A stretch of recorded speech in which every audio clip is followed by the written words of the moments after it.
Greetings, YouTube, and welcome to episode 26 of the Encyclopedia Magica Volume 1, and I don't have a clue where we left off. Though I figure we're probably still in the A's. We are still in the A's! Alrighty, we're going to start with Astrolabe. Why not? Astrolabe sounds like a good way to go. So that's a category, of course. There isn't just a single astrolabe. So we have the Celestial, 2000 XP, 8000 GP from the War Captain's Companion. They are large fixed devices. Shocker there. Location to destroy bodies of Class A and larger. These fixed astrolabes display a large spherical projection. The point of varying colors of light asteroid creates show the motions and colors of all planets, moons, suns, asteroids, and comets. Okay. A celestial asteroid always operates and cannot be turned off. Merely bringing a light source into the room, however, is enough to nullify the faint picture it presents. Thus, conferences and meetings can be held in a room with an astrolabe without the attendant realizing what is present. Attendees. Well, that's kind of cool and all, but it doesn't show a game mechanic, so I would definitely have that give you a bonus for navigation. Then we have the Astrolabe of Henrik, which has no XP and worth 8,000 GP. The Astrolabe of Henrik is a cursed item of great power.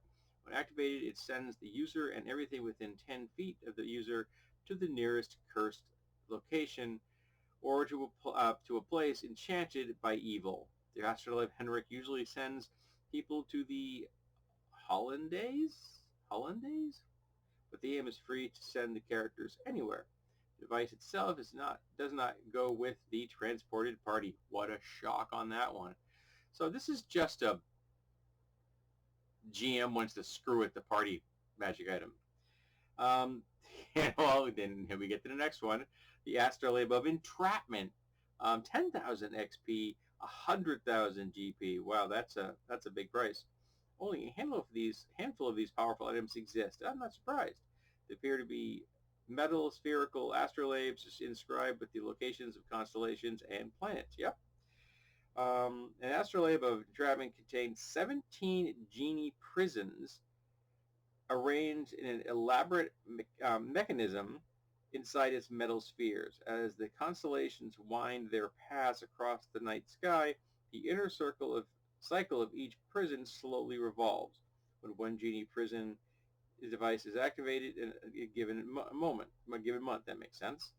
So assuming that you have 12 months in your calendar, not all fantasy calendars have 12 months. I tend to prefer a 13-month year with the 28-day months.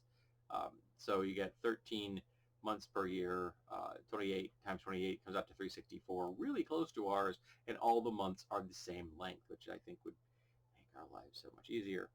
All right, only one. Yep. During that time, the owner of the astrolabe may employ any or all of its three functions. Summon the genie trapped within the active prison. Roll on the following table to determine each of the 12 prison contents. All right. What page are we on? 108. 210. All right. Type of genie. None. The trapped genie was released. Genie. Dao, Afridi, Merid, Task Genie, DM's choice, or Noble Genie, DM's choice. Once called, there is an 80% chance that the genie can be commanded to perform certain actions for the owner of the astrolabe. But there's a 20% chance that the trapped genie is so enraged that it attacks whoever is within reach for 2d10, 12 rounds. Let's hear some love for the d12. Okay. A trapped and obedient genie can only be summoned from its prison once per day to perform specific tasks for its master. So it's not a freebie, alrighty? Free the genie trapped within the active prison. This might be risky. Yeah, I can imagine. Trap a genie within the active prison. Yep. At the end of each month, the current prison deactivates for the next 11 months. Trapping the genie inside with no chance of release. So yeah, although powerful, so you can use this as a genie trap, and you can like catch genies. Now I or I like the jinn are not going to really dig that. So if this does exist in your campaign, there's probably only one of them, and it's probably on a hit list.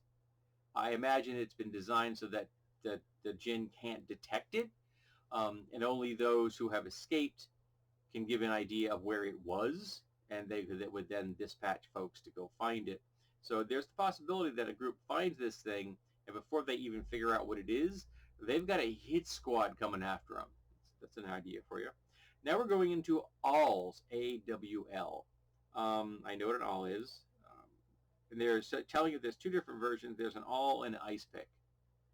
Yes, there is a difference between the two, mostly in how the handles are shaped, but good to know that you recognize that there's a difference. Excellent. The all of the above, 1000 XP, GP 5000 from Polyhedron. Item is held in the command word spoken. It attracts the attention of an immortal or deity. This being it attracts determined by rolling a d6 using the chart below. So if you use this thing, it summons the attention of of a god. The all may be used once a year. The d6 table below is adjusted for the modifiers. So um,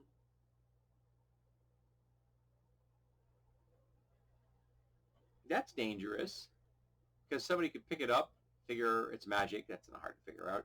You may be able to figure out that it does something. It summons something. That's probably not hard to figure out.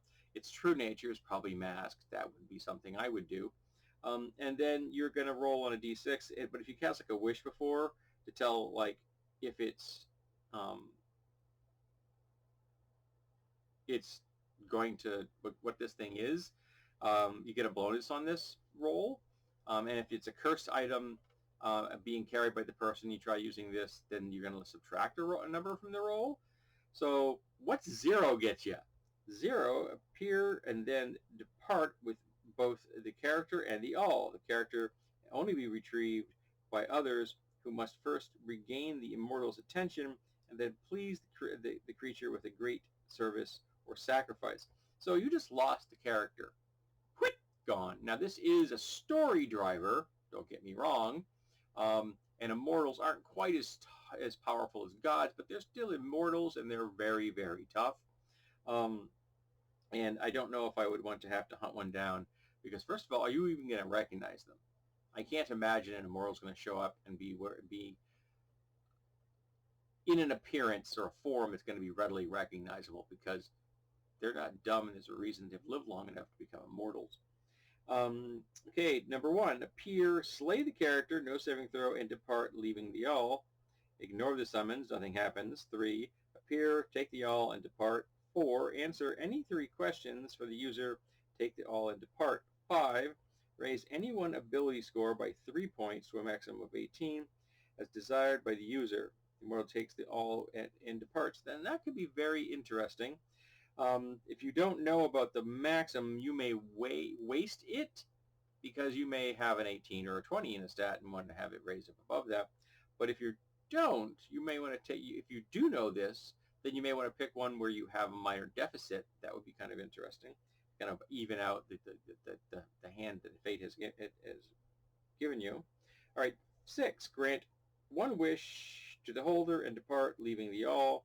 And 7, replace the user's wish, usable anytime thereafter, grant one other wish, make it made at the time, and depart, taking the all. So you get 2 wishes, once on the spot and then one in the future. That's kind of interesting. All right, then we have the all full. They couldn't help themselves, could they? 3000 XP, 12,000 GP, Book of Marvelous Magic. When this all is inserted into a skin containing 1 or more drops of water, wine, or oil, and the command word is spoken, it causes the container to fill completely with the same liquid. Only non-magical can be affected. buy the full all. There's no limit on that, so that would be like once per round. That's a really good way of making a lot of goddamn money. Um, so what is that? Water, wine, or oil? Wine and oil are commodities. If you could create an endless supply of wine or oil, and it says a skin, so the skin usually contains, like, depending on the skin, like half gallon, maybe a gallon for really big ones. So say we'll be generous and we'll say it's a gallon. That's a gallon every round. And back in these days, that was 1 minute. Round was 1 minute. Yeah, it makes no sense. Back then, it didn't make any sense now. But in a more modern rule system, that would be 10 times a minute. So that's 10 gallons a minute of wine. And as long as you pick a skin that's got good wine in it, you're going to make a lot of money. And oil, lots of oils. It just says oil. It doesn't specify anything other than oil. There are lots of oils in the world that are very expensive. And if you can get a skin full of one of those oils, then you're going to make a lot of money. This is a multiplier in a major way. The all of hole punching, 300 XP, 5000 GP. That's a huge difference. This all can be used to create a hole large enough to see through, 1/2 inch diameter across and up to 5 feet deep in any non-living material, including mage wall spells and solid steel. It does not affect creatures of any kind, and if used on a magical weapon, it does not change or destroy the enchantment upon it. The hole punching may be used as often as desired. Also, really useful because this means you can make doorways in anything you want to. And as long as it's less than 5 feet deep, you can open a doorway. Because all you gotta do is come at an angle,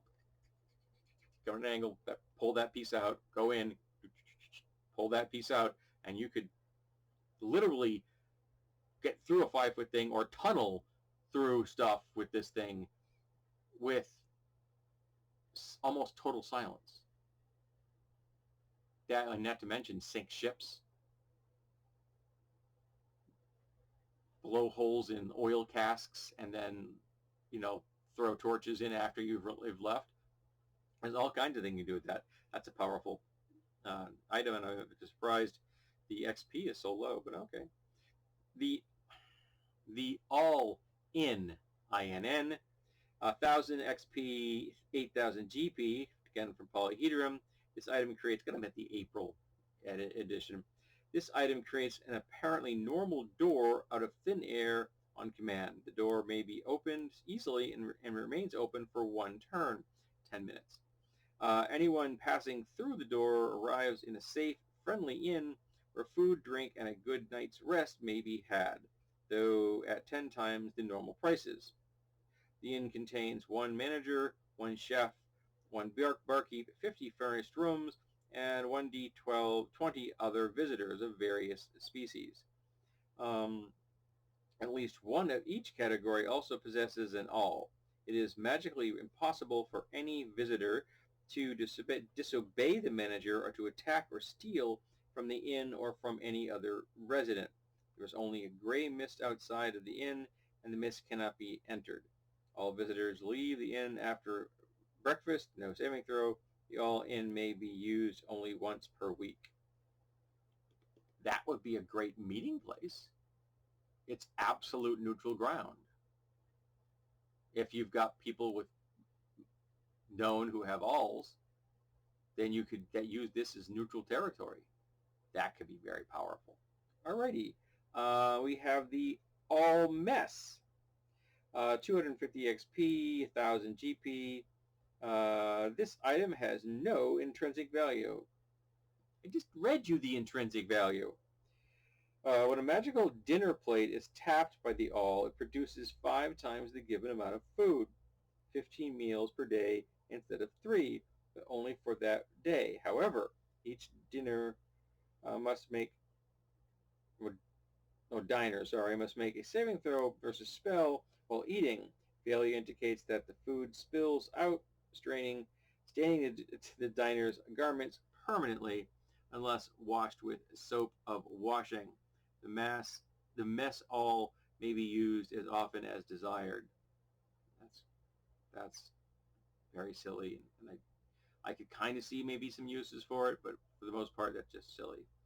And there may be people who don't wear clothes and who don't care if their clothes get messed up. And then we have the last all, which is all out. Yes, of course, also from polyhedron, 1000 XP, 5000 GP. When touched, this item forces the victim to immediately leave the dungeon in which the all is found by the fastest available route. No saving throw applies, and the victim attempts to avoid all encounters until he or she is outside again.